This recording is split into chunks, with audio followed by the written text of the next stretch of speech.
Hello, I'm Bill. Hi, I'm Kyle. In this episode of Game Jumpers, we're going to discuss our favorite RPGs. These games are our own personal opinions. We'd like to see your own personal 3 favorite RPGs in the comments below. My favorite RPG game is the Mass Effect series, 1, 2, and 3. Now I know Mass Effect 3 had a crappy ending, but other than that, it's really one of the greatest RPGs to be made, especially a third-person shooter. Now, the game, the first game was released in 2007, the second was in 2010, and then the third was released in 2012. It was developed by BioWare and then published by EA. Also, a little fun fact: Buzz Aldrin did the voice acting for the Stargazer in Mass Effect 3, the ending. That's crazy to me. I think everyone should know that. Yeah, I thought it was really cool. Yeah. My favorite level was the final run. Yeah, you're driving the Mako through the Citadel to get to the mini mastery line. Well, okay. I don't know if that helps. My first pick is Bloodborne. Okay, Bloodborne is a third-person action RPG. It came out in 2015. It was developed by From Software and published by Sony. Bloodborne, I like Bloodborne because it has this crazy, very dark Victorian world, and I think everyone loves Victorian era England. It's so cool. The gameplay is extremely unforgiving. It's basically from the same team that did Dark Souls, right? So it's insane hard. Yeah. It's very unforgiving. The enemies, okay, they're so nasty. They're very unforgiving. They will kill you. It's great. I love Bloodborne. My favorite moment of Bloodborne is probably finding out that Germain is actually the final boss, and that was pretty cool. He was a beast.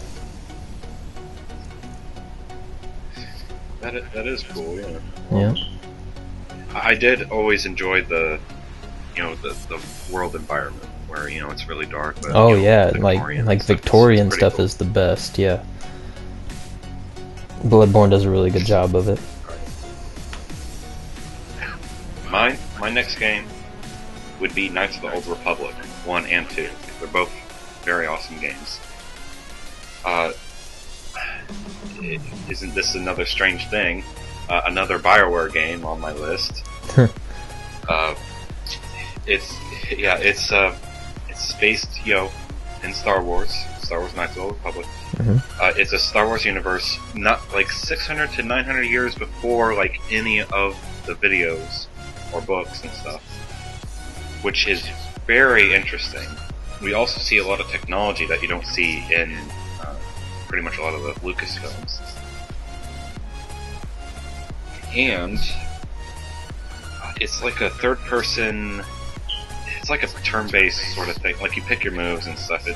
It's pretty much turn-based.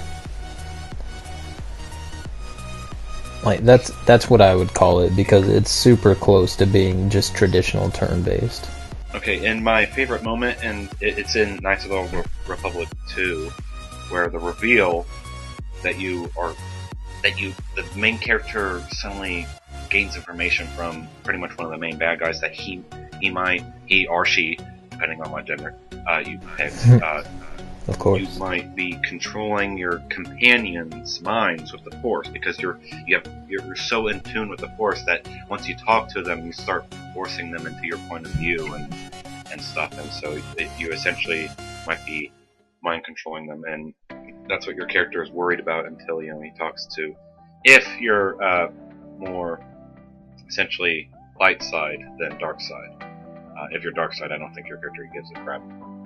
I mean, that's some pretty heavy stuff to think about, subconsciously controlling your friends. Also, Knights of the Old Republic 1 was released in 2003, and Knights of the Old Republic 2 was released in 2004.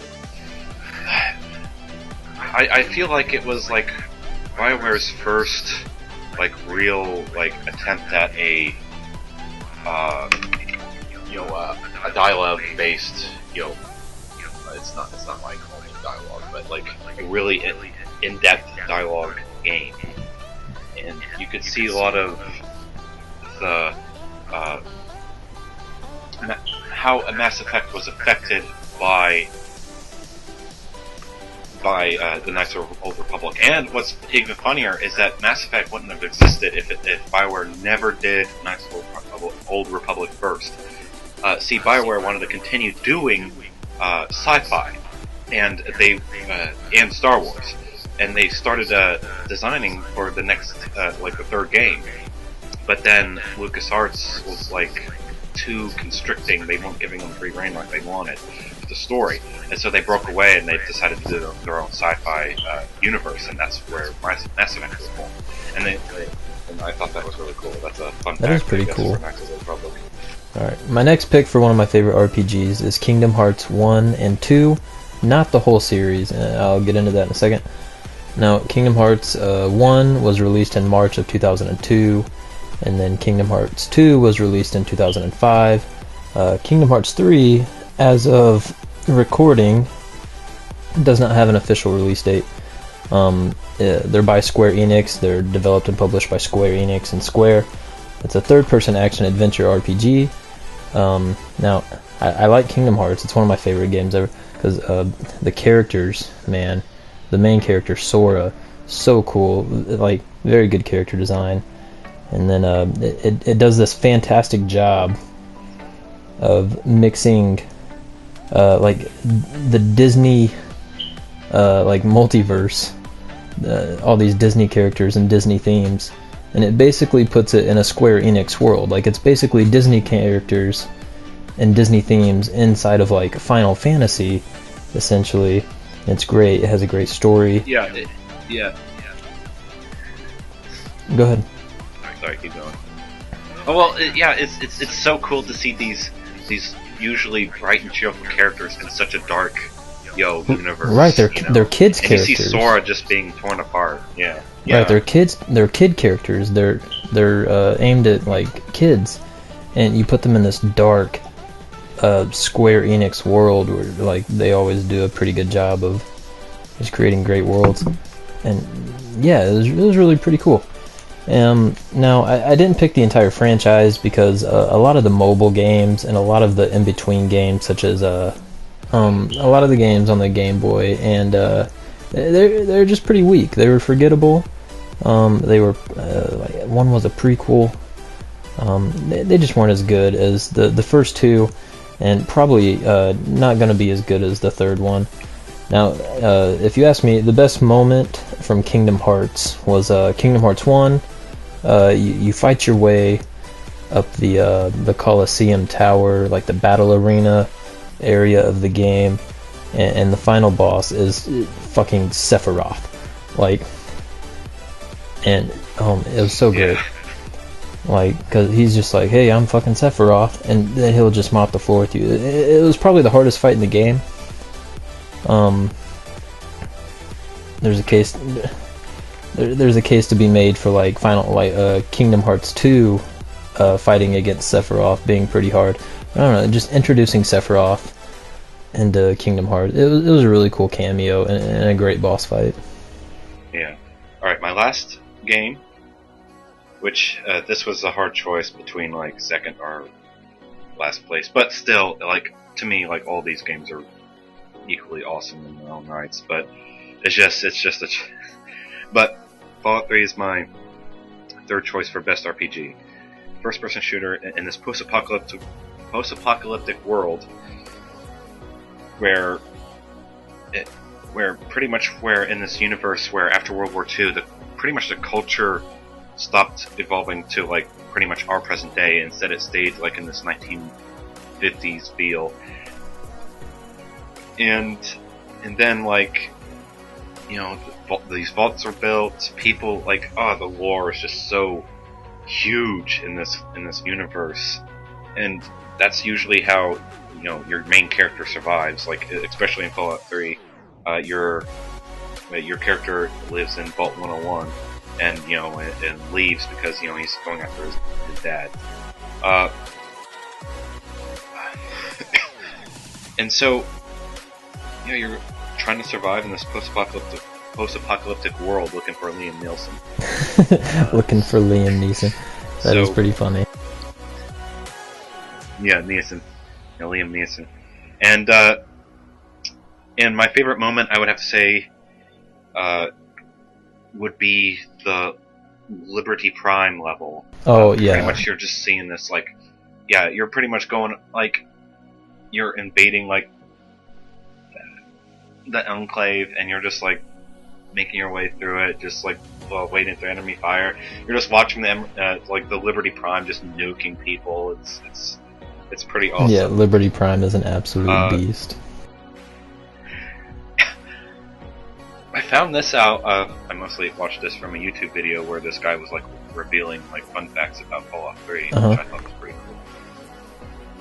cool. The original level design for Liberty Prime, the Liberty Prime level, where you're invading the Enclave, was originally you're supposed to be inside Liberty Prime's head, pretty much essentially controlling Liberty Prime. It's just when they started pretty much modeling that level, they realized that they didn't have enough funding and also time.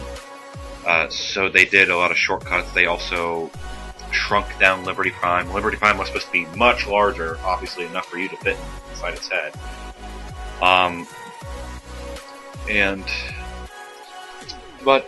So they pretty much redesigned the level. They redesigned Liberty Prime, and it essentially turns into on the rails shooter.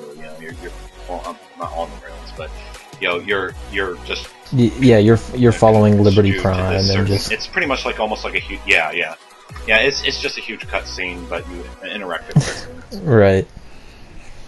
The game was released in fall of 2008. All right.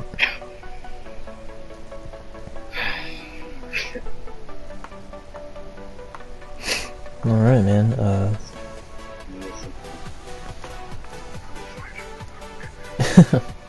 How badass is that? Is that your father, Liam? Now, I don't know. I think the best part of Fallout 3 is you can actually beat the game in about 5 minutes if you just leave the vault and head straight to the Jefferson Memorial. I think that's hilarious. Yeah, that is pretty funny. Beat the game at level 2 or 3. Right, you can probably do it without even leveling up. Just beat the game. But yeah. All right, that was a good pick, man. Okay, so for my last game, I picked Fire Emblem 1. Not the whole series, but just the first one. Fire Emblem came out in Japan in April of 2003. It came out in North America in November of 2003, and it was released worldwide in 2004. It was developed by Intelligent Systems, a pretty small developer. You don't really hear a lot from them. It was published by Nintendo. It's a tactical turn-based RPG game on handheld consoles.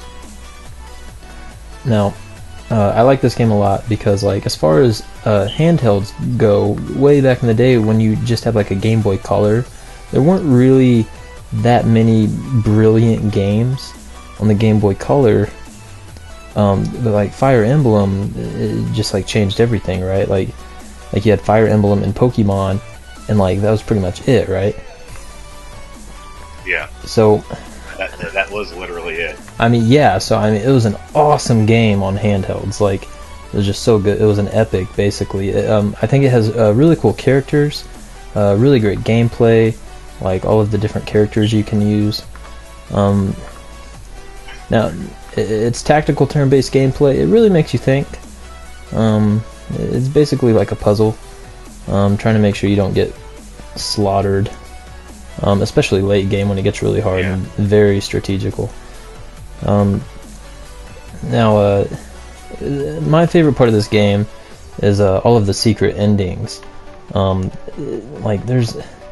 There's a secret ending, I think, for every character, and some of them have multiple endings, and it's all based on your choices and dialogue choices in game. I think that's great. Like you can play the game like 15 different times and get like a different ending every time. Now, granted, the ending's basically the same, but a lot of the times it will spin like a different end story for the character you're going for, or whatever. And I thought that was really cool. It basically has a ton of replay value.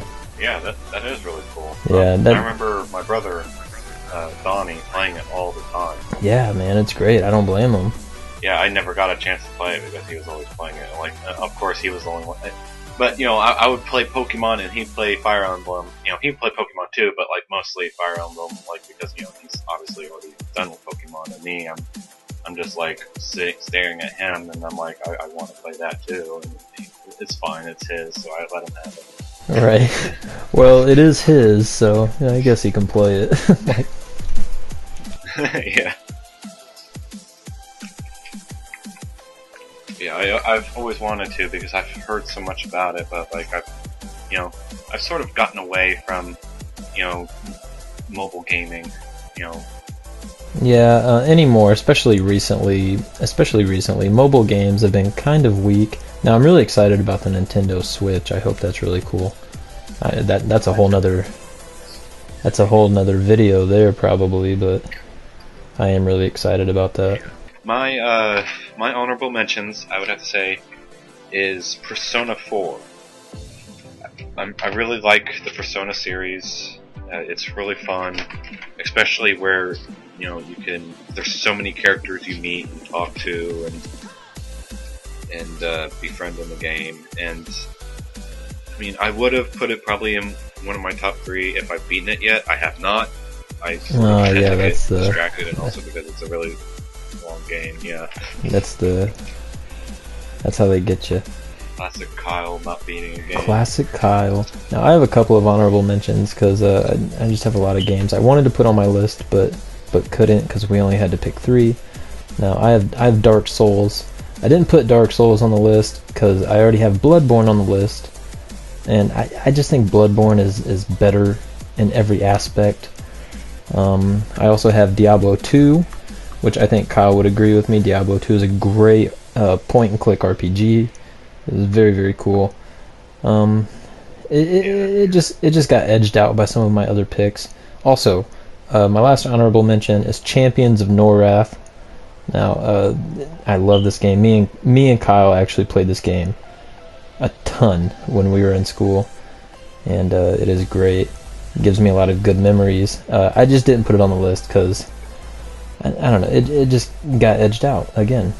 Halo 3. It's either Halo 3 or Champions of Norath. Yeah, like that's all we would play. That's all we would play after getting off the bus and going to your house. Like, those were good times. Yeah, Champions of Norath like sort of broke the monotony. It's kind of funny. Right, it's like of like Halo 3. Right, it's like, hey, are you guys bored of Halo 3? And we're like, yeah.